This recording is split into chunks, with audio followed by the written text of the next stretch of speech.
Greetings, fellow villagers of the quaint Quadruple feature community. It is I, your beautiful May Queen, Paul, and here on the 24th day of the 10th month of the year 2020, I present an offering to the film gods of 4 thematically linked films so that they may bless our autumn harvest. We've just concluded our 32nd week of quarantine, and it is a Saturday night, which is a night for viewing cinema. So I am here to present to you another quarantine quadruple feature for your viewing pleasure. And tonight we talk about one of my favorite horror subgenres, folk horror. Folk horror is perfect for Halloween season. It's perfect for all horror audiences. Hardcore horror fans love folk horror, and people that aren't really into horror and get scared very easily will also probably enjoy folk horror as well, because folk horror doesn't really focus on outright terror. Rarely are there jump scares or pop-out moments that'll make you shit your pants. It's much more about an underlying dread. It's about a slow build of suspense. Folk horror typically focuses on pagan ideology, witchcraft, nature, the occult, devil worship, and they're usually set in very beautiful locations, idyllic countrysides or seaside islands, or a little village community on the outskirts of beautiful woods. And it's usually underneath these placid surfaces that darkness is hiding deep below. They usually focus on family or finding a sense of belonging in a community, whether that is a community in a small village or a coven of witches, or even if it's just a small family. And today I'm going to be recommending some of my favorite folk horror offerings. We have 20 recommendations I'm going to make. Of course, we're only going to watch 4 official films for the quadruple feature, but if anyone's into folk horror or curious about folk horror, I just kind of want this to be a guideline for you to be able to follow for really solid recommendations for this subgenre. So right off the bat, a perfect starting point for folk horror is the Unholy Trinity. This is 3 films that technically aren't a trilogy. They're not really related by filmmaker or production company or story or anything. The only thing they're really linked by is that they were 3 of the first folk horror films, and they're all kind of very similar thematically. So the first one is a British film called The Blood on Satan's Claw. It's about a village where they start thinking that a lot of the young people in the village are being overtaken by the devil. And so it's very much like a Salem witch trial type story, but there might actually be some witchcraft and devilry in the film. It's very good. The next film in the Unholy Trinity is The Witchfinder General, aka The Conqueror Worm. It is from the late 60s. All 3 of the films run from the late 60s to the early to mid 70s. This stars Vincent Price in probably his best, most diabolical performance. He's not just doing his normal cheesy Vincent Price routine. He's playing a real guy that thinks he is just, and he is searching out witches, and he's very manipulative, and he's very creepy, and it's a really brilliant film. The Witchfinder General, that's the second in the Unholy Trinity. And then the third, which we're actually going to be watching tonight, so I'm going to talk about a bit later, that's The Wicker Man. And that one is essentially the most influential folk horror film that has ever been made. But those 3 films sort of set the template for what the subgenre of folk horror would eventually become. So, of course, I recommend those 3, and I'm going to dive more into The Wicker Man a little bit later. But let's just kind of prattle off some other recommendations that I like. The most recent one that I just finished watching is from HBO. This is actually a series. Everything else I'm going to recommend is a movie, but this is a TV show, but I just had to recommend it because this really nails the feeling of folk horror. It gets everything right. It stars Jude Law and Naomi Harris, and it's 6 episodes. And the first 3 episodes are one story, and the second 3 episodes are another story. So the first 3 episodes take place in the summer, and Jude Law goes and saves a girl from killing herself, takes her back to her little seaside village. It starts getting creepier and darker as he spends 3 days on this island. The next story, the next 3 episodes take place in the winter as Naomi Harris takes her 2 daughters to visit the same island. So it has a completely different feel by that point. But the 2 stories make one bigger story, and it's absolutely brilliant. I highly recommend The Third Day. I know right now, as far as HBO goes, everyone's crazy about Lovecraft Country. In fact, 10 weeks ago, week 2022, I did a whole Lovecraftian horror episode in anticipation for Lovecraft Country. And now that Lovecraft Country is over, it was okay. You know, they did really great stuff with the casting, very diverse cast of really terrific black actors. But as far as the story goes, it's herky-jerky, it's all over the place. It's like they wanted to make an anthology series, but also wanted to link it all together, but it doesn't link together that well. There's some weird storytelling moments, and there's a lot of very bizarre kind of character motivations. And essentially any show that has like a syllabus or like a podcast explaining every episode and what happens and why the characters did what they did, I think is just it's just an issue that you had with the storytelling in the show to begin with. Like you shouldn't need to listen to supplementary material in order to get the full story or to fully understand why people are doing what they're doing. But whatever, this is about folk horror. I'm also not holding these discs up like I usually do because though Gina has rendered me a very beautiful costume with painstaking hours of work gluing all of these flowers on, I actually don't have use of my arms, so I'm gonna have to film all of the discs separately. So let's talk about one that I won't show the disc for at all because we already talked about it. The Blair Witch Project I would recommend is a great slice of folk horror. I talked about that way back in week 17, so go check out Blair Witch Project and that video if you want to hear my thoughts on that one. And then there's a Netflix movie, so that one's obviously not released on any sort of physical format, but The Ritual is about a handful of guys that go into the woods on a camping trip, and crazy occult witchcrafty stuff starts happening, and there's also some like monstrous stuff starts happening as well. Highly recommend that one. Really great horror film from Netflix, The Ritual. Okay, now for the content that I actually own. The Guardian. This is a William Friedkin film. He is no stranger to horror. Of course, he made the greatest horror film of all time with The Exorcist. But The Guardian is his only foray into folk horror, and it is bizarre. It is a wild film, very much in the style of The Hand That Rocks the Cradle. A new nanny comes in, starts seducing the husband, wants the kid. Also has a very close relationship with nature, as she has a huge tree that she has doing her bidding for her and killing the people that she doesn't like. It is a wild film. I don't know if it's a good film, but it is fucking entertaining, and I highly recommend it. A Dark Song is probably the most methodical exploration of witchcraft and the occult that I've ever seen. It's very much a procedural view on casting a spell. It's about a woman who lost her child, and she wants to bring him back through a spell, and she hires this official spellcaster guy, and it's essentially the two of them in a house the entire time. The first hour of the film is just them casting this spell, and it takes them months to do, and it's really the most in-depth view of magic or the occult that I've ever seen put on film.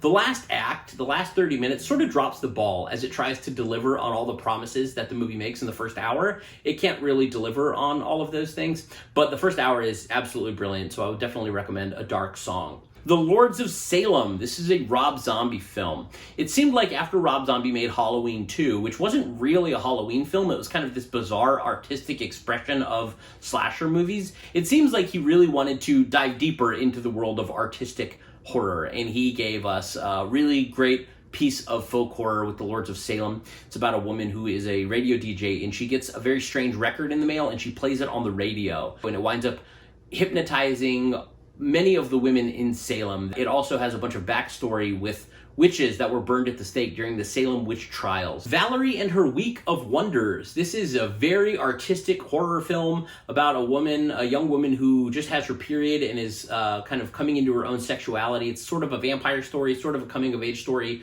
all art house, and it is a very interesting folk horror film. Recommend checking out Valerie and Her Week of Wonders if you're looking for something different and weird. The Hollow came out in 2015. Now, I think about 3 movies called The Hollow came out between 2014 and 2016, so be careful. This one is spelled Hallow.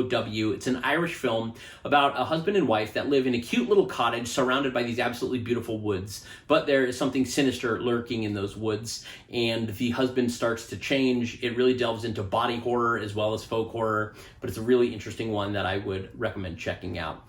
Kironiko is a Japanese horror film that takes a lot of Japanese folklore into its filmmaking. It has a lot of ghostly stuff and these Japanese folk tales about these sort of like cat women, witch cat women, but it's really interesting. It's very beautifully made and hypnotic. And while we're talking about Japanese horror, I would be remiss not to mention Quadruple. This is an anthology horror film. It's 4 stories. It's pretty long. It's about 2.5 hours, but it's absolutely beautiful. Now, everything that they filmed takes place on sets, inside sound stages, and they don't try to mask the fact that it's a sound stage, because the sets are very artificial, but the lighting and the set design and the costumes are all very beautiful, and it's just a really spooky, ominous series of ghost stories that pulls a lot from Japanese folklore, but it's definitely great folk horror. John Carpenter's Village of the Damned. Village of the Damned is a remake of another folk horror movie called Village of the Damned, but I'm recommending John Carpenter's because I think it's aged quite well,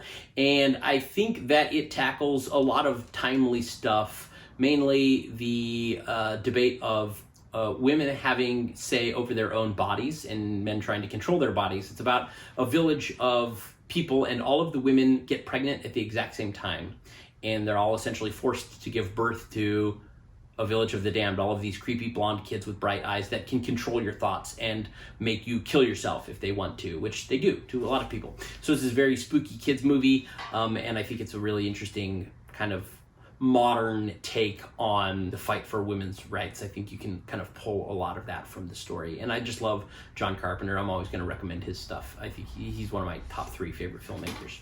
Picnic at Hanging Rock. This is a Peter Weir film. This one is very enigmatic and haunting and mysterious, and it's not going to give you all the answers you want, but it is a very satisfying journey. It's about a group of Australian schoolgirls that all go out for a picnic at Hanging Rock, and then some of them disappear, and it's about them trying to figure out the mystery of what happened to these girls. Okay, if I was recommending 5 movies instead of 4, this would be my 5th recommendation. I think it's absolutely brilliant. It is Kill List by Ben Wheatley. I think this is his best film, and this is just pure scary folk horror. Actually, what really pulled me into Kill List the first time I saw it was that the first 30 or 40 minutes or so is like a marital drama, and it's really brilliantly acted by husband and a wife that are just fighting, just really going at it, and it feels very authentic and natural. The second act is sort of like a hitman action drama, and then the third act is full-blown folk horror, but I think it's a really great movie. It's very unique, and it has had me following Ben Wheatley's career very closely ever since, because I'm so interested in folk horror, and I thought he did such a good job with that. And he's done some really interesting films. Honestly, I don't think he's topped Kill List, but he's done some really interesting films since then. I think he's a really good filmmaker. I'm also going to mention and recommend A Field in England, which is another Ben Wheatley film. They made it with a really low budget in one location with just a handful of actors, and it's very artistic and avant-garde and really out there. It's in black and white. It's very psychedelic and trippy, but they do a really interesting job with that movie. If you're into art house horror and folk horror, I would definitely recommend A Field in England to check out as well. Another Ben Wheatley film. And most recently, he just dropped Rebecca, which is a remake of the Alfred Hitchcock masterpiece. I was a little nervous when I heard he was redoing Rebecca, which is Hitchcock's only movie to win the Academy Award for Best Picture and one of his best movies. I was a little nervous to hear he was redoing it, but I'm interested to see what he does with it. Okay, let's get into our 4 actual films that I am recommending for our quadruple feature. The first one, I would argue, is the first folk horror film ever made, Haxan, Witchcraft Through the Ages. This movie is fascinating, and they make it as if it's a documentary.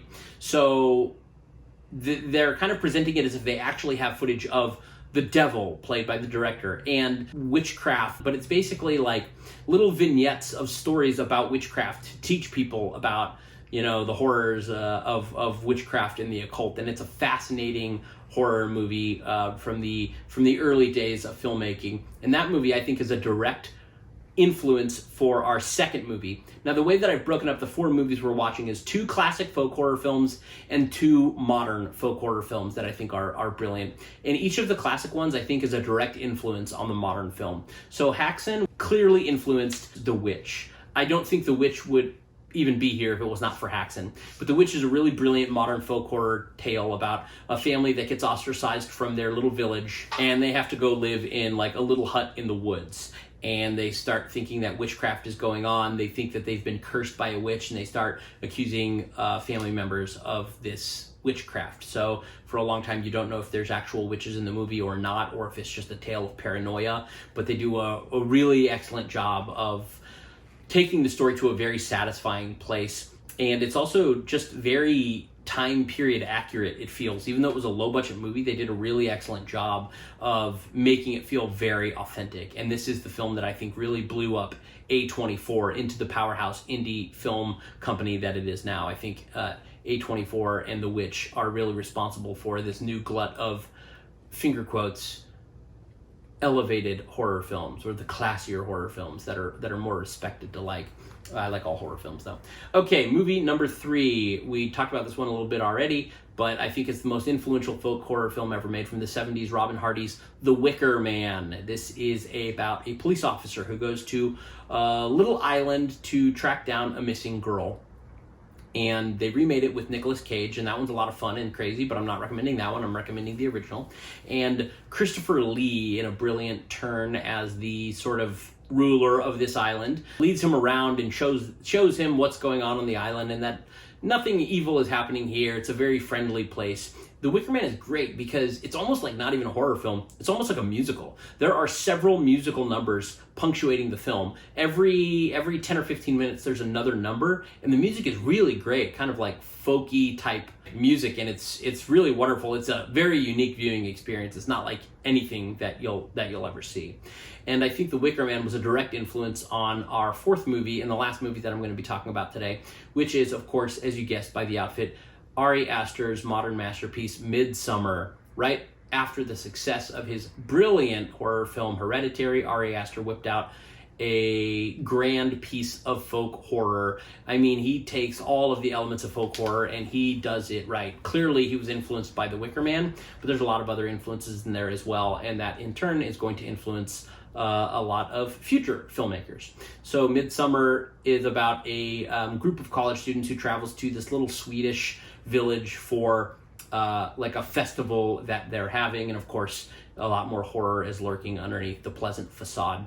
Midsommar has great performances. It has great characters. Florence Pugh, of course, before she was nominated for Little Women, this was her big blow-up role, and it's just really great folk horror. I love Midsommar. I love all of these movies. So the 4 films that we're going to be watching today for folk horror are Haxan, The Witch, The Wicker Man, and Midsommar. So those are the 4 films that we're going to be watching for our quadruple feature for week 32, folk horror. Thank you for joining. Come back next week, week 33, as we celebrate All Hallows Eve under the fullest and bluest moon that we've had in ages, as I recommend 4 of my favorite Halloween horror films. Until then, thanks for watching. Take care of yourself. I wish a bountiful autumn harvest upon you. Wash your hands, wear a mask. See you next week. Farewell, villagers.